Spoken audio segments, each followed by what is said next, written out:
are you doing? I see what you're doing. You're trying to zoom in on my store. You're trying to screenshot it, look at the URL, enhance it, look at my bestsellers, copy me, steal my ads, sue my business.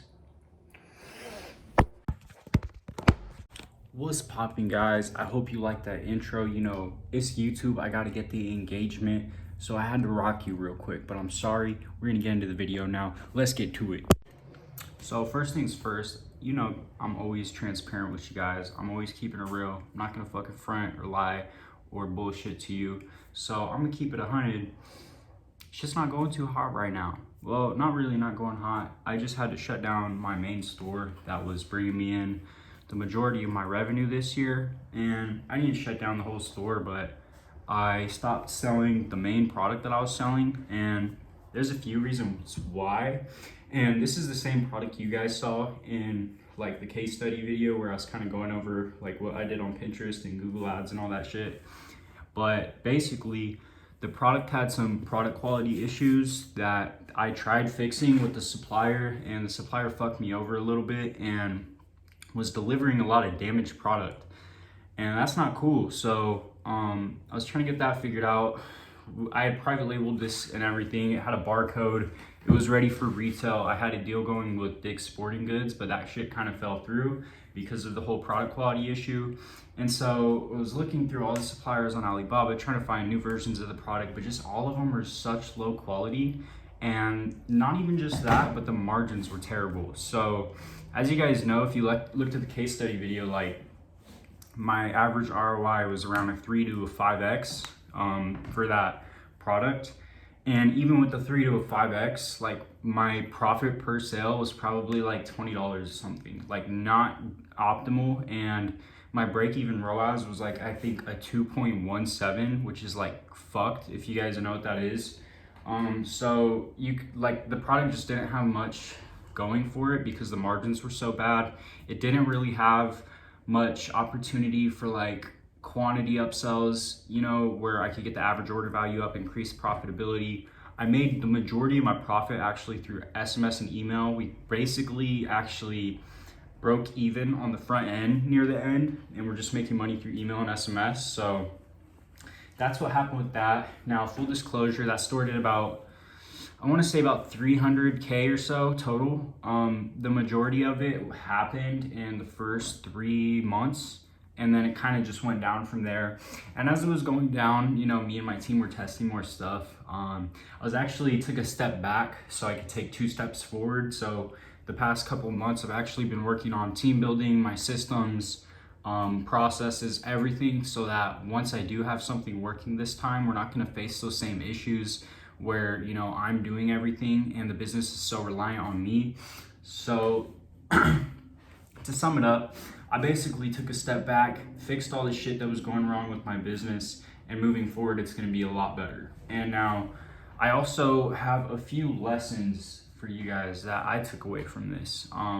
I've done about 7 figures total in e-commerce now, and I'm by no means a fucking expert. I'm not a guru. I'm not somebody who's made massive amounts of money. Like, I'm pretty fucking normal dude. Like, I drive a shitty Nissan Altima. Like I could go finance any car I want, but I'm not gonna do that because that'd be stupid. But like, I'm a pretty normal dude. I'm not one of these dudes in fucking LA spending half their income on rent and shit just to appeal to you guys and sell courses. So I'm gonna keep it 100.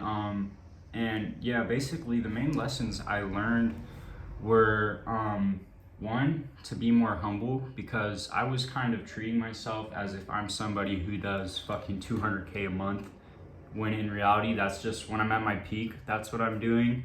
In reality, I'm usually doing a bit less than that. Like, if I look at my 12-month average, 12 months back, that's how you should measure results. You shouldn't be like, oh, I'm doing 100K a month right now, so, you know, we're projected to do 1.2 million, because that's just fucking false. It's not gonna happen in reality. So I think whenever you're saying what kind of numbers you do, you should look at the past 12 months average and divide it by 12, and that's what you're actually doing per month, you know? So you can't fucking project the future. You could only average the past. And so one thing, I had to humble myself a little bit because I was thinking this shit was just kind of easy, because I got once shit's working with ecom, like it is really fucking easy. There's not much you have to do, but there's an immense amount of work you have to do in the beginning just to get to that level, and then immense amount of work. If you're just constantly testing, you're doing immense amount of work with no result for a lot of time. And so why I'm saying that this was a learning lesson for me was because I didn't realize how fucking hard it was to test shit properly and effectively. And so I had to take a step back and train a team to do it because I couldn't do it myself while I'm focused on all these other things.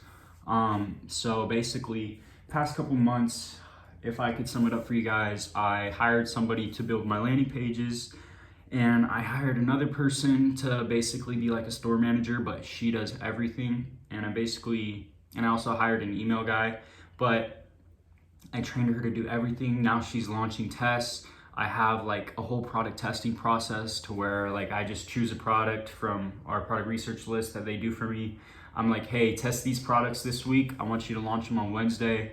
They do everything from setting up the landing page, custom lander, to importing the product, importing the reviews. They do it all for me. They create, and they're pretty good at copywriting too. So they're basically doing everything, and then they just launch the test for me. And what that's done is it's made it really easy to test now. So I've actually tested quite a bit of products just in the past 2 weeks alone. I'd say I tested about 10, which is a lot. If you're really testing shit and you're not just testing one variable and being like, oh, this product didn't work because I only tested one video, like, you can't really say the product doesn't work. You just didn't make it work. So I've been testing like 4 to 5 videos with each product, multiple angles, really testing products and seeing the potential. And we've been doing about 10 tests like that. And so I think that's a lot of volume for testing.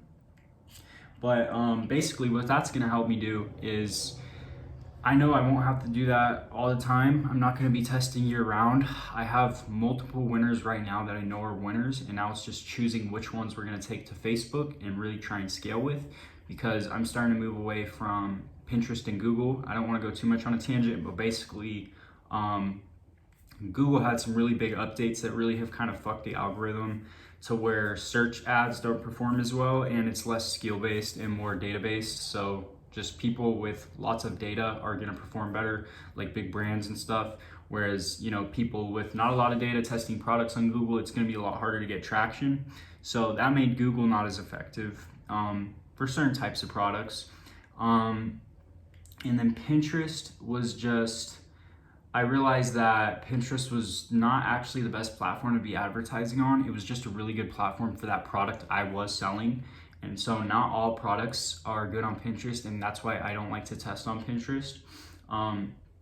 So yeah, going back to what I was saying, now we're trying to test on Facebook. I've got the whole system set up to where we have multiple verified business managers, multiple personal profiles. We're operating on VPSs, like virtual private servers. So basically it's like a virtual private server is like a static IP. So to Facebook, it looks like just one IP address that's been in the same spot for like 10 years.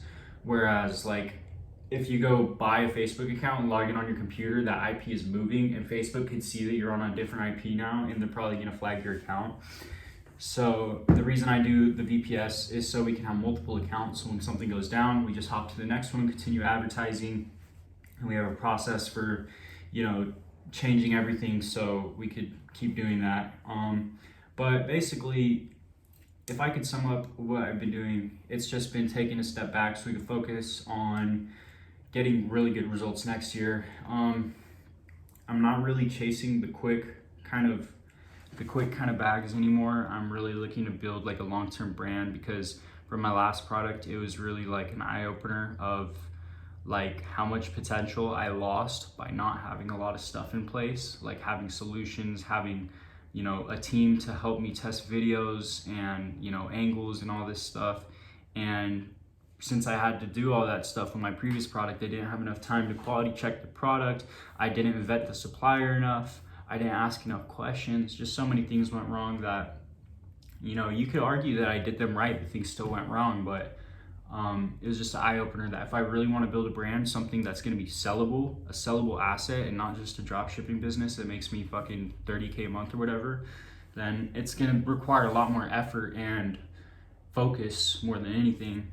And I think the hard part about focus is when you're doing stuff by yourself and you're wearing all these hats, like as an e-commerce, basically entrepreneur, whatever you want to call it, you're wearing like 40 different hats where you have all these different jobs you have to do. You have to do copywriting, product page building, ad creatives, like fucking ad strategy, like so much shit that you have to learn just to get this shit right. And if you're doing all that, you don't have focus. And now when you don't have focus, you can't adequately do something. So I think it's really important to delegate the tasks that aren't worth your time anymore out to other people. That was probably the biggest helpful thing. Now I have a lot more focus. I could look at, okay, what are we doing? Why are we doing? How does this align with our goals? And how long is it gonna take us to get there?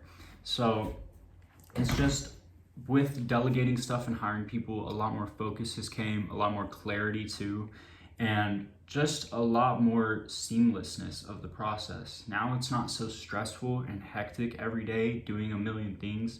Now I just wake up, I write down the things I need to do. I message my team, we get stuff done, and it's not very stressful. It's a lot more easy actually.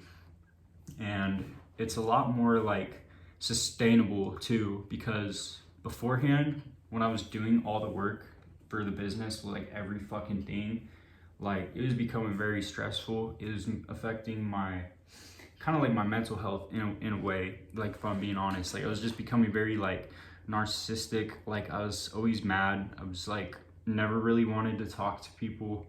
I was just kind of being an asshole, to put it like that, and I didn't like that because I want to be a good person. I want to fucking be a person that, you know, people remember as, oh, he was, you know, he's a good, helpful guy, not a fucking dick that, you know, has an ego or anything like that. So I didn't like how it was affecting my mental health doing all this shit, because it is very stressful. And when, you know, you're on your fucking own and you don't live with your parents, and you know, you don't have a real job per se that brings an income every month, and your income is reliant on yourself, there's a lot of fucking pressure. And in our case, doing e-commerce, not a lot of people to talk to. Chances are you probably don't know anyone in your friend group that does e-commerce, and none of them are probably interested in it. And when you tell them all these ideas, they're not really gonna give a fuck, or they're just not gonna understand it. And so they have good intentions, but it's like you don't have much support outside of the internet. So it kind of fucking drive you nuts a little bit, right?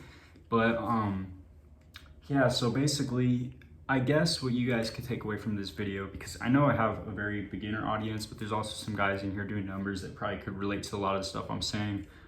But not even doing numbers, just people dealing with the same shit. I'm sure beginners, you know, deal with the same exact problems. Like, it's fucking rough. It's not as easy as people make it out to seem.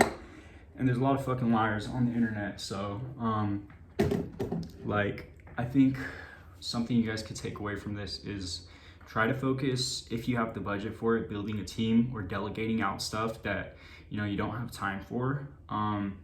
Try to focus on yourself, your mental health, and really truly understand, be like, am I actually focused right now? Do I have focus, or am I sporadic? You know, because if you're in a sporadic state, you're gonna fucking just do sporadic things. You're gonna get sporadic results. There's gonna be no uniformity through that. If you're focused, you know, you're gonna get very fucking focused results.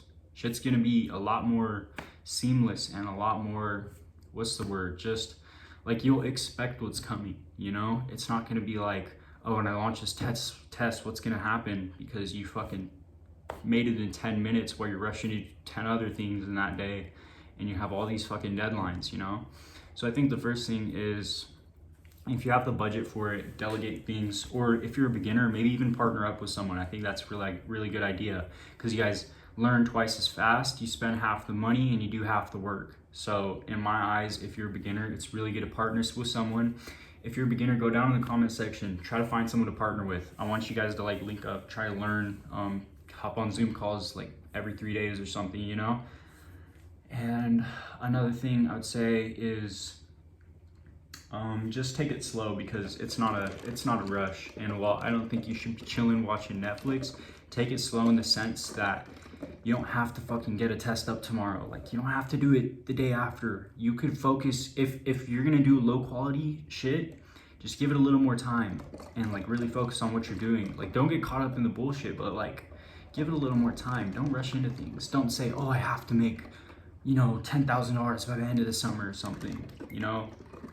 Say I really want to, I'm gonna do everything I can to get there, but I understand that if it doesn't happen, I'm not gonna get discouraged. I'm gonna keep fucking going, okay? That's the mindset you should be leaving with. Now, this video is getting a little bit long, and I know this was just supposed to be an update video, but yeah, basically, if I give you a quick update, I've been working. I'm about to launch some more products. Something big's gonna come next month though, for sure. And I'll make more videos. I know I haven't been posting. It's because I actually just moved. I can't turn my camera around. But yeah, like I said, I moved up into the mountains. I live in Cameron Park, California. If it's like near Sacramento kind of, but yeah, and I got the new little office set up, nothing special, just a couch, my desk, my computer, a couple lights. No double monitors. I know y'all want me to be hella corny. I'll get them one day. Just wait till I make like $1 million or something, but like profit, you know, before I get the double monitors. I'm not ready for it yet. But yeah, I'm just fucking around with you guys, but it's just a little update video. Keep hustling. I'm gonna drop more videos pretty soon. I know there's a shit ton of video requests I got. I'm not really interested in making a lot of the really technical stuff where I hop in a computer and show you how to set up stuff or set up a pixel. That's just not really my thing, to be honest. And I'm kind of a dick and I don't like to listen to people, so I kind of just do what I like to do. But this YouTube is more of just, I'm doing it for fun. It's not really something that I think is gonna make a lot of money or anything. But hey, I'm getting close to 1K subs, and I think that's when I get to monetize my channel and make money off of it. So I think it would be really cool if I showed you guys how much it makes. I don't know, like how much a small YouTube channel makes. I don't know if y'all would be interested in that, but I'm gonna do something like that. I'll be transparent with y'all for sure. But yeah, let me know what you guys think. If you guys want certain type of videos, if you guys like this video, if you don't like this, just be like, Sammy, I only fucking follow you because I want to know the Pinterest sauce. Then tell me, please, because I would love to know that. But yeah, that's the end of the video, guys. Hope you fuck with it. Drop a subscribe, drop a like, and peace.